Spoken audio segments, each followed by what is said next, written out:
खबरों में अब रुख करते हैं उत्तर प्रदेश के बलरामपुर जिले के उतरौला क्षेत्र की ओर, जहां सुदर्शन न्यूज की सतत मुहिम और धर्म योद्धा सुरेश चौहान के जी की राष्ट्रहित में चलाई गई जागरूकता की वजह से अब जिहादी साजिश की नींव हिल चुकी है। जी हां, एक एक करके धर्मांतरण, लव जिहाद और हिंदू बेटियों की अस्मिता पर हो रहे सुनियोजित हमलों की परतें अब खुलती ही जा रही हैं और इन्हीं परतों के पीछे जो चेहरा छुपा था वही चेहरा था छांगूर पीर का। वो छांगूर जिसने इस्लामिक जहर फैलाने के लिए बलरामपुर को जिहादी फैक्ट्री में तब्दील करने की साजिश रची थी, लेकिन अब वही छांगूर कानून के शिकंजे में बुरी तरह फंस चुका है और इस शिकंजी को और कस दिया है ईडी यानी कि प्रवर्तन निदेशालय ने। ईडी ने जिहादी छांगूर पीर के कुल 14 ठिकानों पर छापेमारी की है, जिनमें उतरौला के 12 और मुंबई के 2 ठिकाने शामिल हैं। लेकिन बात यही नहीं रुकी, अब छांगूर के परिवार पर भी कानून का फंदा कस गया है। उत्तर प्रदेश एसटीएफ ने अब छांगूर के भतीजे सोहराब को अपनी गिरफ्त में लिया है। सोहराब पर आजमगढ़ में धर्मांतरण कराने के संगीन आरोप हैं। बता दें कि सोहराब छांगूर पीर के जिहादी नेटवर्क का जमीनी ऑपरेटर था, वही ऑपरेटर जो हिंदू बेटियों को फंसाने, धर्म परिवर्तन कराने और आतंक का विस्तार करने में जुटा था। अब जब छांगूर और उसका पूरा कनबा कानून के घेरे में आ चुका है, तब सुदर्शन न्यूज का यह कहना है बिल्कुल सटीक साबित हो रहा है, जो भी इस्लामिक एजेंडे के नाम पर भारत की आत्मा को चोट पहुंचाएगा उसे और सजा मिलेगी और वो अब शुरू हो चुकी है। तो छांगूर पीर के खिलाफ जो कार्रवाई हुई यह पूरा देश अब देख रहा है।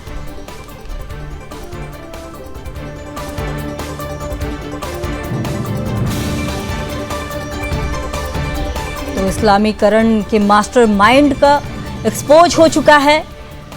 अब छांगूर पर ईडी और एसटीएफ की भी दबिश लगातार चल रही है। तो धर्मांतरण का जो गंदा खेल छांगूर खेल रहा था, पूरे देश भर में हिंदू बेटियों के साथ जो कृत्य कर रहा था, जिस तरह से हिंदू बेटियों को बहला फुसलाकर धर्मांतरण कर रहा था, उसका खुलासा हर दिन नए नए खुलासे हो रहे हैं उस पर, किस तरह से हिंदू बेटियों को अपने निशाने पर ले रहा था। और अब ईडी ने भी लगातार छापेमारी की है।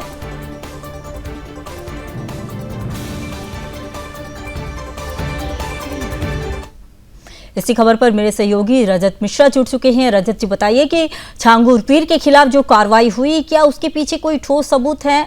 और जो लगातार जो कार्रवाई हो रही है, हम अपने सुदर्शन न्यूज के माध्यम से भी शुरुआती में दिखा चुके थे, लेकिन अभी जो कार्रवाई हुई है इसके खिलाफ क्या क्या सबूत सामने आए हैं?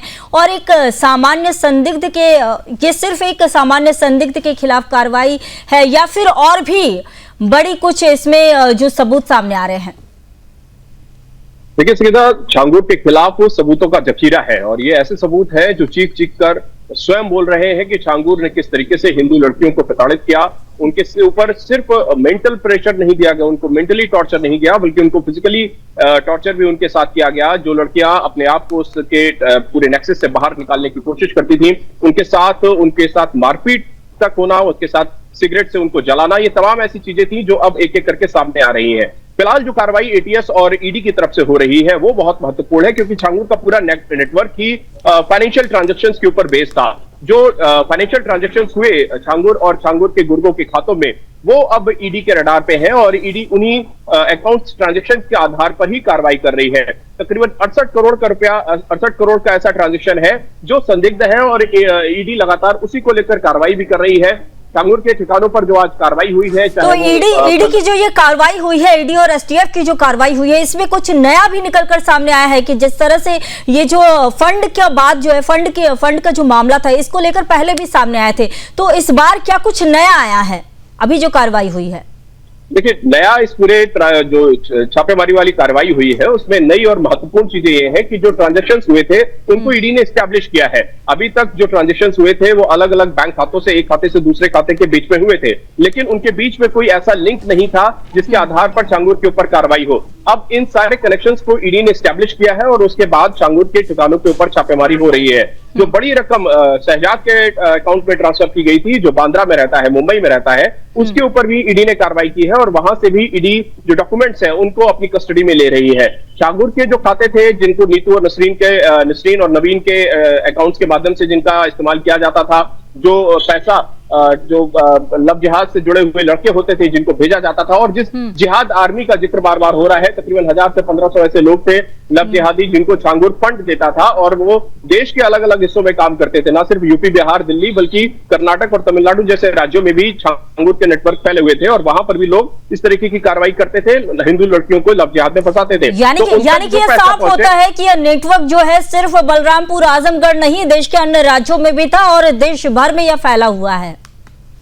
बिल्कुल, निश्चित तौर पर यह पूरा ऐसा नेटवर्क था जो देश के कई राज्यों में फैला हुआ था और इन सभी राज्यों से आगे अब छांगुर बढ़ने वाला था। जो जिहाद आर्मी जिसका जिक्र हो रहा है, जो बनाई गई थी, वो इसीलिए बनाई गई थी कि देश के वो हिस्से जो अभी भी इस पूरे धर्मांतरण के नेटवर्क से बचे हुए हैं या जहां पर ये सारी चीजें ज्यादा नहीं हो पा रही, वहां पर भी इसको फैलाया जाए और उसके लिए बाकायदा जो विदेशी फंडिंग हो रही थी वो अब ईडी उसके ऊपर कार्रवाई कर रही है। 100 करोड़ की रकम जिसका जिक्र शुरुआत में हुआ था, जिसको बाद में जब ये पूरी छानबीन की गई तो ये रकम बढ़कर 500 करोड़ तक गई है, जिसमें से 300 करोड़ का ट्रांजैक्शन ऐसा है जिसका कोई हिसाब किताब नहीं मिल पा रहा था क्योंकि वो मनी एक्सचेंज किया गया, मतलब नेपाल में वो पैसा भेजा गया, नेपाल से वो नेपाली करेंसी में ही पैसा इंडिया आता था और वहां पर आने के बाद जो इंडिया में मनी एक्सचेंजर्स बैठते थे वो उस पैसे को इंडियन करेंसी में कन्वर्ट करते थे और उसके बाद वो पैसा अलग अलग जगहों पर भेजा जाता था। तो ये जो पूरा नेक्सस था, जो काम कर रहा था, वो ईडी ने अभी उसको क्रैकडाउन किया है और इसके बाद अब जो छापेमारी हो रही है वो इसलिए भी हो रही है कि और कौन कौन से ऐसे ट्रांजेक्शंस हैं जो अभी भी ईडी की निशानदेही से बाहर है, उनको भी देखा जा सके और उसके साथ साथ ये पता किया जा सके कि इस पर्दे के पीछे का खिलाड़ी कौन है जो इस तरीके के ट्रांजेक्शंस को करवा रहा है। क्योंकि एटीएस ने जो पूछताछ छांगुर से की है उसमें एटीएस ने इस बात को स्वीकारा है कि उसके पास एक कॉल आता था जिस कॉल पे सिर्फ वो साहब और हुजूर करके बात करता था। मतलब एटीएस को इस बात का अंदेशा है कि कोई ना कोई ऐसा व्यक्ति था जो छांगुर को इंस्ट्रक्शंस पास करता था और छांगुर उसके हिसाब से काम करता था। तो वो व्यक्ति कौन है, क्या वही ऐसा खिलाड़ी तो नहीं जो पैसा भिजवा रहा है खाड़ी देशों से, जो पैसा छांगुर के पास आ रहा था? तो ये तमाम ऐसी चीजें हैं जो ईडी के भी निशाने पर है। एटीएस को अपनी तरफ से पूछताछ कर रही है और इस पूरी छापेमारी के बाद ये निश्चित है कि ईडी की कस्टडी में छांगुर को लिया जाएगा और उसके बाद ईडी छांगुर से पूछताछ करेगी। अभी तो सिर्फ उनके ठिकानों पर छापेमारी हो रही है, उसके बाद ईडी अपने स्तर से पूछताछ करेगी। रजत, अब क्या है, छांगुर के परिवार पर भी दबिश दी जा रही है, तो इस पर क्या अपडेट है? उसके परिवार के किन किन सदस्यों पर अब प्रशासन की दबिश है? देखिए, छांगुर का जो पूरा नेटवर्क है उसको तो ईडी लगभग क्रैकडाउन कर चुकी है। छांगुर का जो भतीजा था चौराब, उसको उतरौला से गिरफ्तार किया गया है। उसके ऊपर भी आजमगढ़ में धर्मांतरण कराने का आरोप है।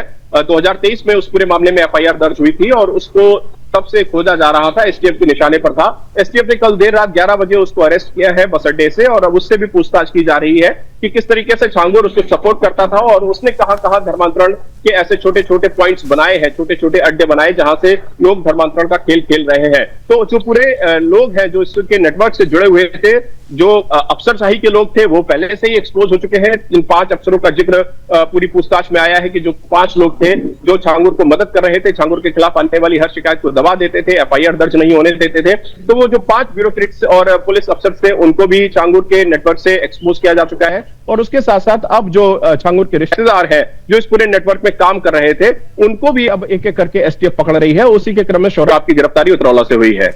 रजत, क्या लगता है कि इस पूरे मामले में क्या कोई बड़ा ऐसा नेता या फिर कोई ऐसा बड़ा मतलब बड़ा कोई आदमी हो जिसका हाथ छांगुर पर हो? क्योंकि देखिए, जिस तरह से इतने बड़े नेटवर्क का खुलासा, ये कोई एक दिन की बात नहीं है, ये काफी समय से ऐसे मामले बना रहा होगा। इस तरह के छांगुर पता नहीं देश में और कहां होंगे। तो इसमें क्या लग रहा है कि कोई और भी हो सकता है, कोई बड़े नेता का नाम सामने आ सकता है? बिल्कुल, देखिए, निश्चित तौर पर जिस लाल किताब का जिक्र एटीएस की पूछताछ में सामने आया है, जिस डायरी का जिक्र सामने आया है, वो डायरी ही बेसिकली इन सारे राज को खोल रही है कि ऐसे कौन कौन से बैकअप सपोर्ट था छांगुर का जिसके कारण छांगुर अब तक गिरफ्तार नहीं हुआ। छांगुर के खिलाफ आने वाली हर शिकायत को दबा दिया जाना, वो कौन कौन सफेद पोश लोग थे जो छांगुर को मदद कर रहे थे। मददगार जो है, मददगारों पर भी इस बार कार्रवाई होगी और इन मददगारों में पुलिस प्रशासन के लोग भी सामने आ सकते हैं। बिल्कुल निश्चित तौर पर जो मददगार है उनके ऊपर तो कार्रवाई होगी ही। पुलिस प्रशासन और ब्यूरोक्रेट्स में से 4 अफसरों का नाम छांगुर अपने मुंह से स्वयं ले चुका है, तो उनके खिलाफ भी कार्रवाई होना तय है, क्योंकि उनकी जांच जो है वो भी प्रशासन की तरफ से शुरू की जा चुकी है। और जिस लाल डायरी का जिक्र हो रहा है उसमें जिन जिन सफेद पोस्ट नेताओं का नाम आएगा, तो निश्चित तौर पर वो भी एटीएस उसमें भी पूछताछ करेगी ही, और कौन कौन वो लोग हैं उनके भी चेहरे एक्सपोज होंगे। लेकिन इन सब में सबसे महत्वपूर्ण बात है कि पिछले इतने सालों से, तकरीबन 11 से 15 साल हो गए इस पूरे नेटवर्क को काम करते हुए, लेकिन इतने पूरे समय में छांगुर का नेटवर्क कभी भी एक्सपोज नहीं हुआ। जिन लोगों ने इस नेटवर्क को एक्सपोज करने की कोशिश की उन सबको या तो मार दिया गया, समय की कमी है।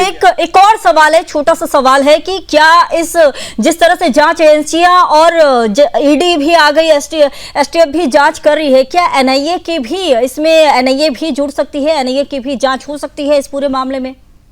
इसकी प्रोबेबिलिटीज है, क्योंकि पाकिस्तान के साथ छांगुर का कनेक्शन एस्टैब्लिश हुआ है कि पाकिस्तान और दुबई में बैठे हुए लोगों के साथ छांगुर के कनेक्शन थे, बातचीत होती थी, यूएई उसने कई बार यात्राएं की। तो निश्चित तौर पर ये नेशनल इंटीग्रिटी का मामला जरूर बन रहा है, राष्ट्रीय सुरक्षा का भी मामला बन रहा है, और एनआईए की जांच भी इसमें संभवतः हो सकती है। ये रिकमेंडेशन सरकार करेगी कि सरकार इसको एनआईए से जांच कराना चाहती है, लेकिन अभी फिलहाल एटीएस, ईडी और एसटीएफ, ये 3 ऐसी जांच एजेंसीज हैं जो इस पूरे मामले पे जांच कर रही है। लेकिन उम्मीद इसकी जरूर है कि अंतर्राष्ट्रीय स्थितियों को देखते हुए, राष्ट्रीय खतरे को खास तौर पर देखते हुए एनआईए को भी इसमें इन्वॉल्व किया जा सकता है। ठीक है रजत, बहुत बहुत धन्यवाद, आपने जानकारी दी। तो अब पर्दा उठ चुका है उस साजिश से जो सालों से देश की आत्मा को खोखला करने में लगी थी। छांगुर पीर, सोहराब और उनका पूरा नेटवर्क अब कानून के घेरे में है, लेकिन सिर्फ कार्रवाई से काम नहीं चलेगा। जरूरत है उस सोच को जड़ से उखाड़ने की जो धर्मांतरण और लव जिहाद को मिशन मानकर चल रही है। सवाल यह भी है कि क्या प्रशासन अब जागा है या अब भी कहीं कोई छांगुर तैयार हो रहा है।